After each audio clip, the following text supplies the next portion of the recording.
El día de hoy vamos a iniciar el último capítulo de la exposición de la confesión de fe a la cual nos adherimos, la confesión de fe bautista de Londres de 1689, haciendo una revisión del tiempo que llevamos exponiéndoles. Más o menos nos ha llevado dos años exponerla con la profundidad que decidimos exponerla aquí, y damos gracias al Señor. Todo ese material ha quedado grabado y se está subiendo al canal de YouTube, y es un material valioso para nosotros como iglesia que otras personas también están pudiendo disfrutar, y damos gracias al Señor por ello. Hoy llegamos entonces al capítulo final del juicio final, un capítulo que tiene tres párrafos, del cual hoy vamos a exponer el primero de ellos. Este capítulo del juicio final obviamente está muy relacionado con el capítulo que acabó de exponer el pastor Pablo Andrés acerca de la escatología temprana y la escatología final. La escatología en el sentido de qué pasa con el creyente cuando muere, pero también acerca de la resurrección final. Entonces hay muchas cosas que se van a hablar acerca de la resurrección y de la resurrección en el día de la venida de nuestro Señor Jesucristo, que yo no voy a tocar obviamente por tiempo. Así que nos vamos a dedicar en esta parte del juicio final, Tres párrafos tiene este capítulo del juicio final, y en estos tres párrafos la confesión de fe enseña lo que la Biblia enseña, que son estos tres puntos. Lo primero que vamos a ver en esta mañana es la doctrina de un juicio general, En otras palabras, hoy vamos a ver como la condensación de la doctrina del juicio general en un énfasis de que es un solo juicio y que es un juicio general. Y algunos dirán, eso es evidente, en la palabra se ve. Sin embargo, como lo voy a mencionar, hay posturas acerca de varios juicios distantes, incluso resurrecciones por partes, pero eso no es lo que enseña la palabra del Señor. Entonces, hoy vamos a ver específicamente lo que creemos por la palabra del Señor y que es muy evidente. Algunos comentaristas de la confesión de fe incluso dicen que algo tan evidente y detenerse tanto para tener que explicarlo en sus comentarios se hace necesario por posturas que son difíciles, que es forzar el texto bíblico para que diga algo distinto. Hoy vamos a ver entonces la doctrina como tal, la enseñanza como tal de un juicio, del juicio final y un juicio general, en el sentido de que se presentarán ante la presencia del Señor ángeles caídos y hombres, todos los hombres que han pisado esta creación del Señor, a dar cuentas a Dios. También estaremos viendo, en la próxima y última clase, estaremos viendo el propósito de este juicio final, una manifestación de la gracia de Dios en unos para salvación, pero también la manifestación de la justicia de Dios en otros para condenación eterna. Y el tercer párrafo de este capítulo nos enseñará sobre la expectativa que debe mantener el creyente del regreso de Cristo, una expectativa anhelante acerca del regreso de Cristo, lo cual también le impulsa a mirar sus pasos y vivir una vida sabiendo que ese momento vendrá, pero la imposibilidad de saber el cuándo vendrá, lo cual mantiene, por la providencia del Señor, una sana tensión en nosotros como creyentes, y tensión entre comillas, en el sentido de que no sabemos cuándo vendrá. Debemos estar preparados, debemos estar vigilantes de nuestra vida, pero no sabemos cuándo será. Una expectativa gozosa, pero que también nos impulsa en esta doctrina del juicio a vivir vidas que glorifiquen al Señor. Esto se estará viendo entonces en los tres párrafos, estos tres puntos sobre el juicio final. En esta mañana vamos a ver el párrafo número 1. El párrafo número 1, que como ya lo mencioné, nos habla en sí sobre la doctrina del juicio final de una manera condensada. Quienes tienen su confesión de fe y si no de pantalla, vamos a leer entonces este párrafo número 1. Párrafo número 1. Dice así la confesión de fe: Dios ha establecido un día. Dios ha establecido un día en el cual juzgará al mundo con justicia por Jesucristo, a quien todo poder y juicio ha sido dado por el Padre. En aquel día, no solo los ángeles apóstatas serán juzgados, sino que también todas las personas que han vivido sobre la tierra comparecerán delante del tribunal de Cristo para dar cuenta de sus pensamientos, palabras y acciones, y para recibir conforme a lo que hayan hecho mientras estaban en el cuerpo, sea bueno o malo, sea bueno o malo. Esto es lo que dice el párrafo 1 de este capítulo del juicio final. Entonces, ¿qué es lo que nosotros vemos en este párrafo? Inicialmente vemos la doctrina del juicio final de una manera condensada, porque hay mucho que decir acerca de esta doctrina y que se desarrollará un poco más en el párrafo 2 y en el párrafo 3. Pero aquí lo encontramos la doctrina de una manera condensada en la primera parte del párrafo, donde dice: Dios ha establecido un día en el cual juzgará al mundo con justicia por Jesucristo, a quien todo poder y juicio ha sido dado por el Padre. Varios aspectos importantes vemos aquí, tan solo en estos renglones. Lo primero que podemos decir acerca del juicio final es su autor, quien lo ha establecido, Dios. Específicamente en cuanto a las personas de la Trinidad, podemos hablar de el Padre, y lo podemos hablar de que el Padre, aunque siempre hay este trabajo en nuestra mente de no dividir a nuestro Dios, pero sí poder distinguir en cuanto a los roles y funciones dentro de las personas de la Trinidad en cada una de sus labores redentoras.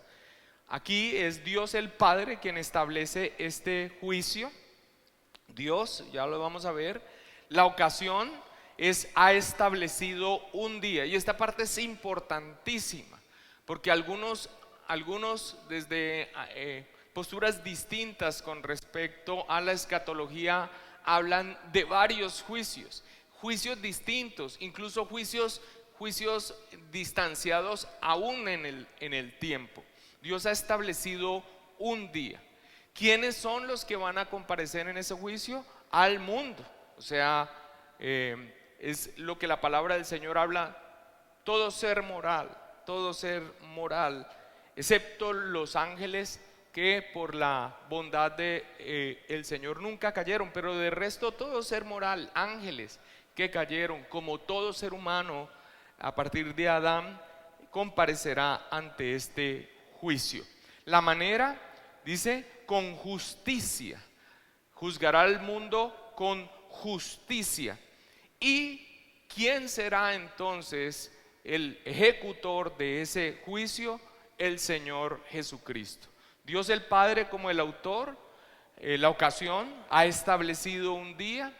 Al mundo será el juicio, juzgará con justicia, y el mediador es el Señor Jesucristo. Ahora, esta primera parte del párrafo número 1 es como un resumen de lo que dicen dos textos claves en la doctrina del juicio final. La confesión de fe anota estos dos textos claves de donde brota la redacción de nuestros hermanos puritanos en este párrafo, y son Hechos capítulo 17 versículo 31, donde dice: por cuanto ha establecido un día en el cual juzgará al mundo con justicia por aquel varón a quien designó, dando fe a todos con haberle levantado de los muertos. Este es el primer texto entonces de donde brota esta primera parte de la redacción del párrafo 1. Ha establecido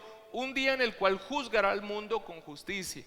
La doctrina del juicio final lo recorremos en toda la palabra del Señor, y aquí en Hechos está siendo bien específico. Ha establecido un día para un juicio que será un juicio justo y que va a llevar a cabo, dice aquí, por aquel varón a quien designó.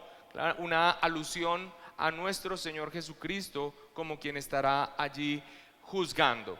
Y el escritor bíblico Lucas manifiesta o consigna que ha dado fe de que esto va a suceder y que el Señor Jesucristo es quien va a ejercer ese juicio con toda autoridad al haberle levantado de los muertos. La misma resurrección de nuestro Señor Jesucristo es una muestra entonces de que así como Él resucitó, esto que también dice la palabra acerca de un juicio será algo que se llevará a cabo. Y el segundo texto del cual brota esa primera parte del párrafo es Juan 5, 21, 23, que dice: porque como el Padre levanta a los muertos y les da vida, así también el Hijo a los que quiere da vida. Porque el Padre a nadie juzga, sino que todo el juicio dio al Hijo, para que todos honren al Hijo como honran al Padre. El que no honra al Hijo no honra al Padre que le envió. Obviamente el contexto aquí es más amplio dentro de la obra redentora del Señor Jesucristo y la relación del Padre y del Hijo y sus roles dentro del plan de redención. Pero aquí la parte que nos interesa es que el Padre ha dado al Hijo, esa labor y esa autoridad para ejercer ese juicio. De allí entonces, en la primera parte que decíamos que su autor en su rol de liderazgo, el Padre ha establecido un juicio, pero quien lo ejecuta o el mediador de ese juicio es el Señor Jesucristo, que con su obra consumada recibió toda autoridad y toda potestad y va a traer entonces ese juicio. De ahí sale entonces esta primera parte de la confesión de fe del párrafo número 1. Muy bien. Ahora, lo que sigue es el sustento de la universalidad de ese juicio, Mucho de esto que estamos diciendo es evidente a simple lectura en las Escrituras. Pero toca hacer este énfasis, no solamente porque brota de la palabra del Señor, sino porque hay posiciones distintas al respecto que forzan la Escritura para decir algo distinto. En la universalidad de este juicio es que es un juicio ha establecido un día, y aquí se va a mencionar entonces la universalidad en el sentido de quiénes son los que comparecen. Porque hay unas posturas que son las posturas con respecto al milenio, el premilenialismo y otras posturas con respecto a un tiempo del regreso del Señor Jesucristo, en donde Él supuestamente reinará 1000 años literales, que hacen que quienes toman estas posturas escatológicas digan que va a haber un juicio inicial a unos, va a haber un tiempo donde van a haber creyentes glorificados con incrédulos que todavía están viviendo sus vidas normales como estamos viviendo nosotros aquí, y que después hay una resurrección distinta y que después hay un juicio. Hacen una distinción entre el juicio del trono blanco, hacen un juicio en el tribunal de Cristo. En uno se juzga a creyentes, más adelante después se juzga no creyentes. Y así las diferentes posturas con respecto a este milenio literal hace que no sea un juicio general, sino varios juicios, y varios juicios donde comparecen distinto tipo de personas, creyentes, no creyentes, otros no creyentes que después van a vivir durante un tiempo en el milenio, lo cual hace un panorama fantástico que nosotros no vemos en la palabra del Señor.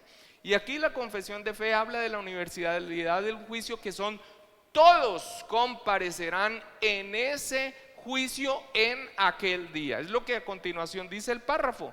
En aquel día, no solo los ángeles apóstatas serán juzgados, sino que también todas las personas que han vivido sobre la tierra comparecerán delante del tribunal de Cristo. Todas las personas, todos aquellos que por la gracia de Dios confiaron plenamente en su palabra, en la promesa, en Cristo Jesús. Los no creyentes y también los ángeles que cayeron, todos comparecerán ante ese tribunal de Cristo. No sobra decir que aún nosotros mismos como creyentes estaremos frente a ese tribunal y frente a ese juicio, pero el dictamen para nosotros, alabado sea el Señor por la obra de Cristo, será: ninguna condenación hay para los que están en Cristo Jesús. Y seremos juzgados por las obras, pero por las de Cristo imputadas a nosotros. Y seremos exonerados porque hemos sido justificados ya por Dios. Pero aquí creyentes y no creyentes y ángeles caídos en un solo día, en un solo juicio universal, compareceremos ante aquel que ha sido designado por mérito propio y por quien Él es para que ejerza ese juicio, nuestro Señor Jesucristo. Ahora, la prueba de la doctrina de este juicio general brota de toda la evidencia bíblica abrumadora en estos tres elementos que son claves y que coinciden todos ellos con estos textos que igual vamos a leer, 7 textos que la confesión de fe también anota como referencia. Toda esta evidencia abrumadora de un juicio, uno solo, universal, en este sentido que he venido explicando, coinciden entonces en ese aspecto de un solo juicio universal. Todos estos textos que vamos a leer nos hablan de que ese juicio ha sido establecido para un día, y ese día es la segunda venida del Señor Jesucristo. El día en que el Señor Jesucristo regrese, ese día será ese juicio para todos los que, como bien aquí lo resume la confesión de fe, comparecerán ante Él. El alcance es absolutamente universal: creyentes, no creyentes y ángeles caídos también. Y el tercer aspecto es finalmente el resultado. El resultado, como lo vamos a ver en estos textos, es para unos vida eterna y para otros castigo eterno. Vamos entonces a leer cada uno de estos textos que sustentan este único juicio universal, y al final entonces veremos cómo cada uno de estos textos habla específicamente de que va a ser un día, de que quiénes son los que van a compadecer y cuál va a ser el resultado final de ese juicio. En muchos de estos textos, algunos de estos tres puntos claves están de manera explícita y otros pues se ve de manera implícita, pero cada uno de estos hace que sea imposible negar este único juicio universal que vendrá en la venida del Señor Jesucristo. Vamos entonces a iniciar. Mateo capítulo 16, versículo 27 dice: porque el Hijo del Hombre, el Señor Jesucristo, vendrá en la gloria de su Padre con sus ángeles, y entonces pagará a cada uno conforme a sus obras. Aquí hay varias cosas que son explícitas. El Hijo del Hombre hace referencia de quién es entonces Él, por medio del cual el Padre hará ese juicio. Cristo mismo entonces será quien presidirá ese juicio. Cuando Él venga, vendrá en la gloria del Padre. Allí, ese día, será ese juicio. Y el resultado pagará a cada uno, un resultado eterno. ¿Y quiénes? Dice: a cada uno conforme a sus obras. Allí está implícito el quiénes, pero sí dice a cada uno, abarcando una totalidad que el resto de los textos que vamos a leer nos va a decir quiénes son. Mateo 16, 27. El otro texto es Mateo 25, 31 al 46, del cual he extractado específicamente lo que corresponde al tema.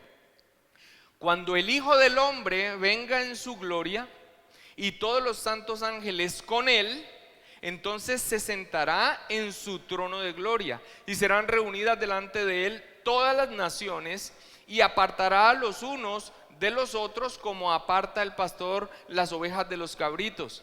Pondrá las ovejas a su derecha, los cabritos a su izquierda. Entonces el rey dirá a los de su derecha: venid, benditos de mi Padre, heredad del reino preparado para vosotros desde la fundación del mundo.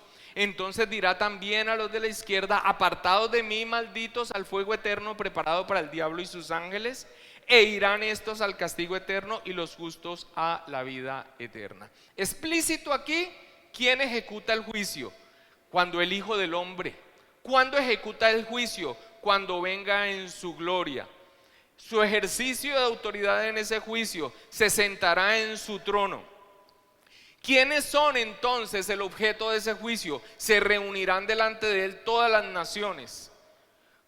A unos apartará a la derecha, a otros a la izquierda. A unos llama cabritos, a otros llama ovejas. A uno les dice el resultado final: heredad del reino preparado. Y a otros también dice su resultado final: apartados de mí, al fuego eterno preparado para el diablo y sus ángeles. Irán al castigo eterno y los justos a la vida eterna. Es claro el texto en esos tres puntos clave. Un solo día establecido, ¿cuándo? Cuando el Señor Jesucristo venga. ¿Quién es el que ejecuta ese juicio? El Señor Jesucristo. Y quiero decirles esto porque siempre es esta parte, quienes tienen esa postura, ese milenio literal, y más ahorita con esta postura fantasiosa del dispensacionalismo, de que en uno el que juzga es Cristo para dar dones, en otro es el gran juicio del trono blanco donde el que juzga es el Padre, en uno es para creyentes, en otro es para incrédulos, unas divisiones en el tiempo, diferentes juicios, diferentes resurrecciones, tiempos aplazados.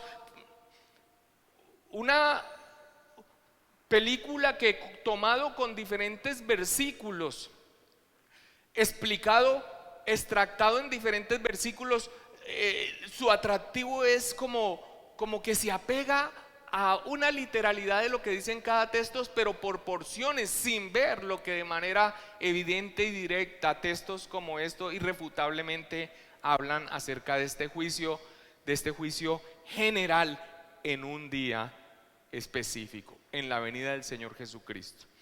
Después viene el texto de Hechos 17, 30 al 31, que ya lo mencionamos. Pero Dios, aquí claramente al después mencionar al Hijo, hace referencia en cuanto a quien ha establecido en su rol de liderazgo del Padre. Pero Dios, habiendo pasado por alto los tiempos de esta ignorancia, ahora manda a todos los hombres en todo lugar a que se arrepientan, por cuanto ha establecido un día en el cual juzgará al mundo con justicia por aquel varón a quien designó, dando fe a todos con haberle levantado de los muertos. Expresiones explícitas, directas, acerca del cuándo, quiénes y por medio de quién. Romanos 2, 5 al 16. Algunos textos o gran parte de este texto que he extractado aquí. Dice: pero por tu dureza y por tu corazón no arrepentido, atesoras para ti mismo ira para el día de la ira y de la revelación del justo juicio de Dios, un juicio justo, el cual pagará a cada uno conforme a sus obras. Vida eterna a los que perseverando en bien hacer buscan gloria y honra e inmortalidad, pero ira y enojo a los que son contenciosos y no obedecen a la verdad, sino que obedecen a la injusticia. Tribulación y angustia sobre todo ser humano que hace lo malo, al judío primeramente y también al griego, pero gloria y honra y paz a todo el que hace lo bueno, al judío primeramente y también al griego, porque no hay acepción de personas para con Dios. En el día en que Dios juzgará por Jesucristo los secretos de los hombres conforme a mi evangelio. Un texto más entonces donde de manera explícita habla de un día, no habla de un juicio para creyentes en un momento específico y después otro juicio para entonces impíos, incrédulos, ejecutado ya no por el Hijo sino por el Padre en otro momento. Claramente aquí el texto se suma a la cantidad de evidencia bíblica sobre un juicio general un día. Segunda de Tesalonicenses 1, 5 al 10. Esto es demostración del justo juicio de Dios, para que seáis tenidos por dignos del reino de Dios, por el cual asimismo padecéis, porque es justo delante de Dios pagar con tribulación a los que os atribulan, y a vosotros que sois atribulados, daros reposo con nosotros, cuando se manifieste el Señor Jesús desde el cielo con los ángeles de su poder, en llama de fuego, para dar retribución a los que no conocieron a Dios ni obedecieron al evangelio de nuestro Señor Jesucristo, los cuales sufrirán pena de eterna perdición, excluidos de la presencia del Señor y de la gloria de su poder, cuando venga en aquel día para ser glorificado en sus santos y ser admirado en todos los que creyeron, por cuanto nuestro testimonio ha sido creído entre vosotros. Un texto más.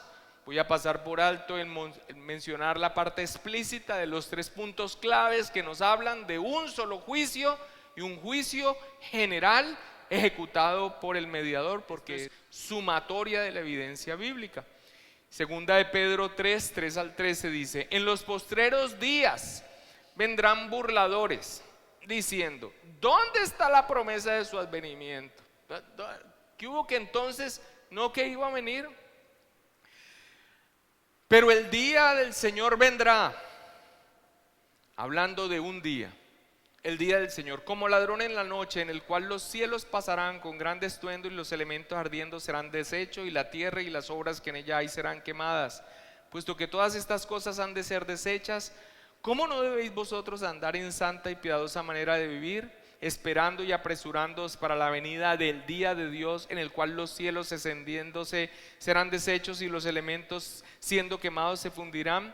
Pero nosotros esperamos, según sus promesas, cielos nuevos y tierra nueva, en los cuales mora la justicia. Y el último texto que menciona la confesión de fe es Apocalipsis 11 al 15. Vi un gran trono blanco y al que estaba sentado en él, de delante del cual huyeron la tierra y el cielo, ningún lugar se encontró para ellos. Vi a los muertos, grandes y pequeños, de pie ante Dios, y los libros fueron abiertos, unos libros, y otro libro fue abierto, el cual es el libro de la vida. O sea, unos libros, ¿cierto? Y otro libro para aquellos que están escritos en el libro de la vida. Un mismo día, un mismo comparecer de todas las personas.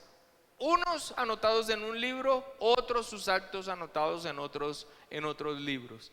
Y fueron juzgados los muertos por las cosas que estaban escritas en los libros según sus obras. El mar entregó los muertos que había en él. Para los judíos el mar era un lugar desconocido que en muchas oportunidades significaba muerte. La muerte y el Hades entregaron los muertos que había en ellos, lugares todos de muerte. Todos entonces entregan sus muertos. La resurrección de justos e injustos, como bien lo explicó el pastor Pablo Andrés en la exposición del capítulo anterior.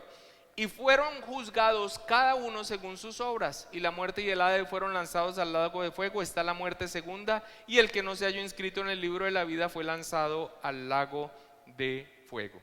¿Qué es lo que nosotros encontramos en estos textos? ¿Qué es lo que nosotros encontramos?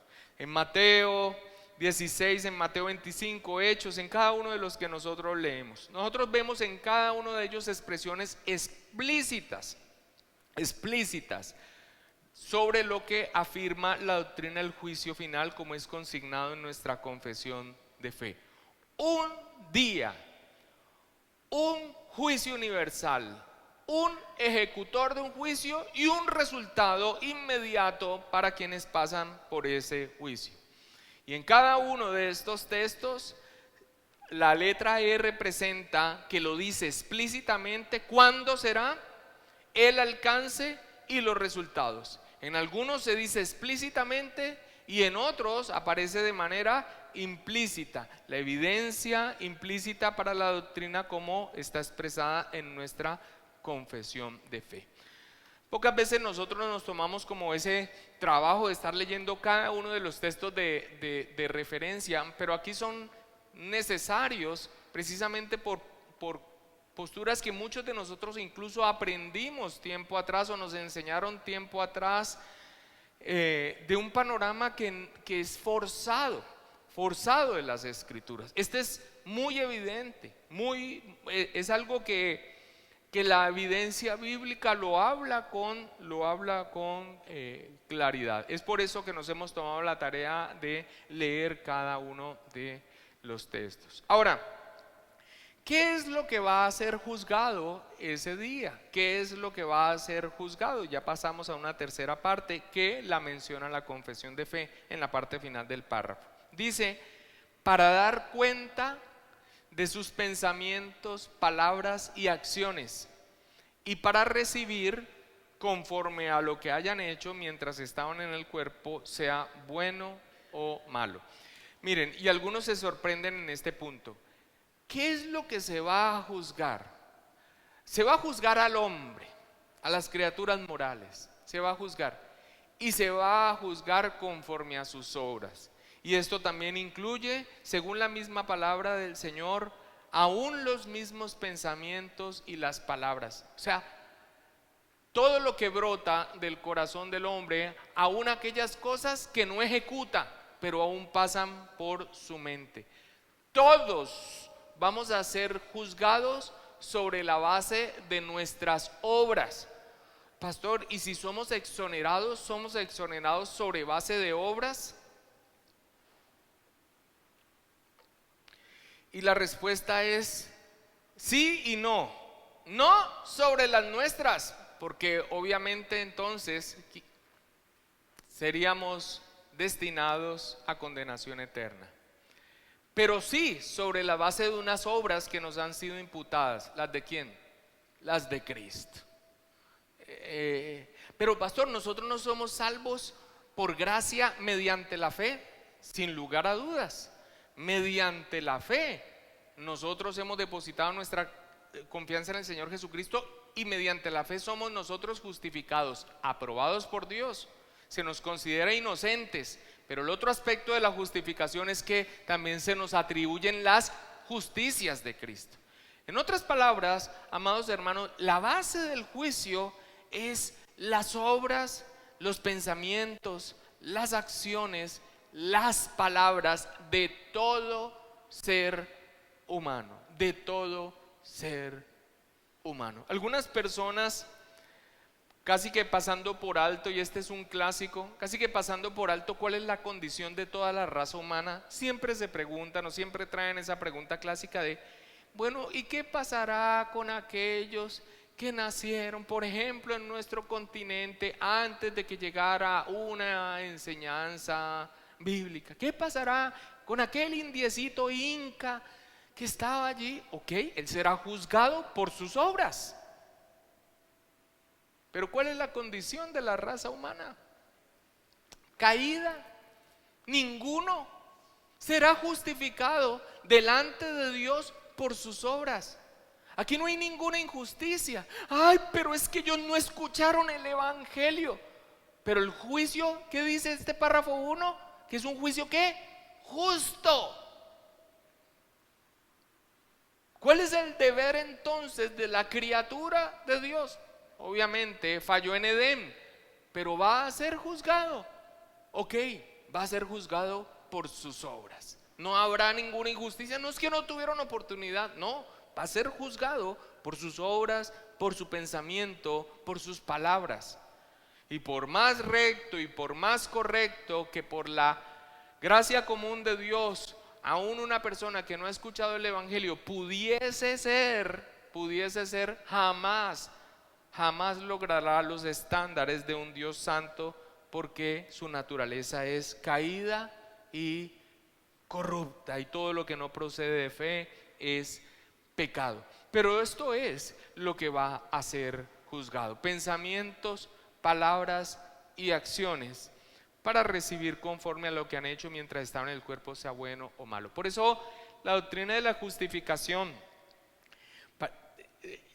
debe ser vista en la plenitud de la obra de Cristo a favor de nosotros, no solamente en el sentido de pago de pecados en la cruz del Calvario, lo cual nos dejaría entonces como un tablero en blanco.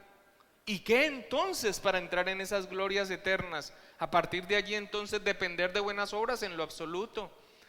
Este aspecto de la justificación maravillosa y que ya se enseñó aquí también es que las justicias de Cristo nos son atribuidas, imputadas a nosotros. En otras palabras, se nos ve como merecedores. Esta es la obra maravillosa de nuestro Dios.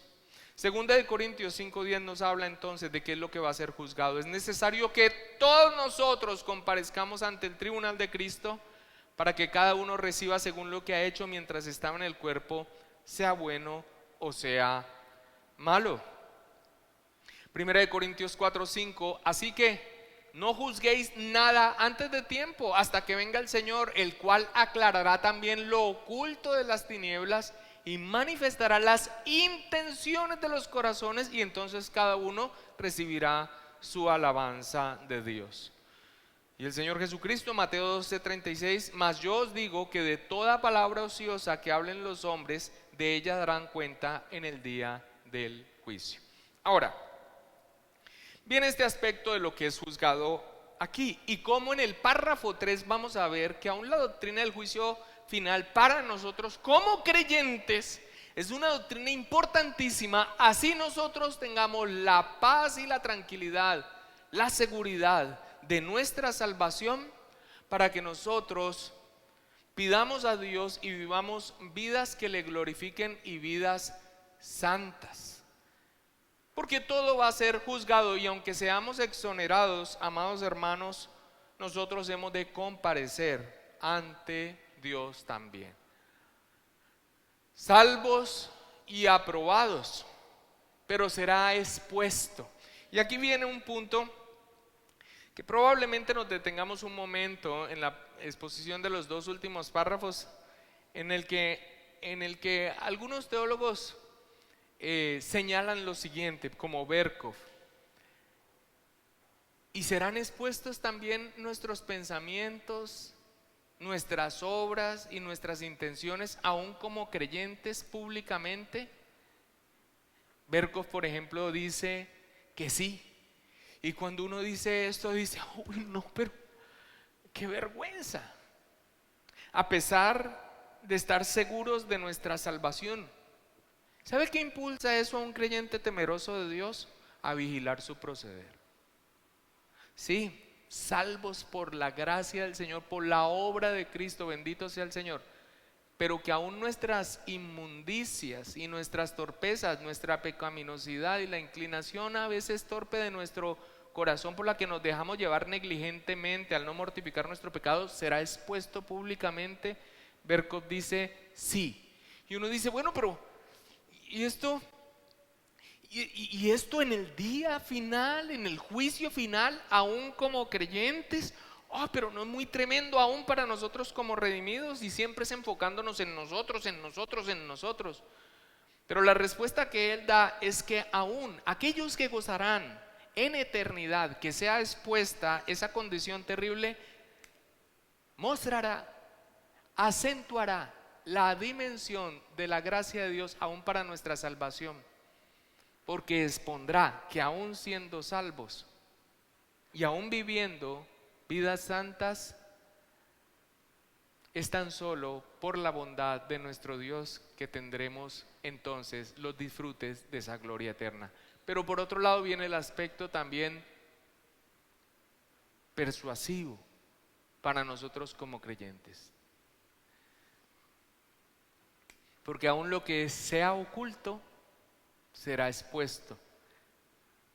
Y mis amados hermanos, a quienes amamos al Señor y a quienes por su Santo Espíritu sabemos lo aborrecible que es el pecado, nos impulsa a vivir cada día mejor delante de la presencia del Señor. Esta enseñanza entonces de un juicio, un día general, con un resultado eterno ejecutado por un mediador, y que es un juicio justo, es tan claro que algunos comentaristas, como lo mencioné, dice que pareciera ser innecesario tomar tanto tiempo con ella. Sin embargo, por la aceptación que hay hoy en día de doctrina distinta a la enseñanza general de las Escrituras con respecto a la resurrección general y al juicio general, como algunas posturas con respecto al milenio hace necesario que nos reafirmemos en lo que la Escritura enseña de manera evidente. Muy bien, amados hermanos, bendiciones del Altísimo.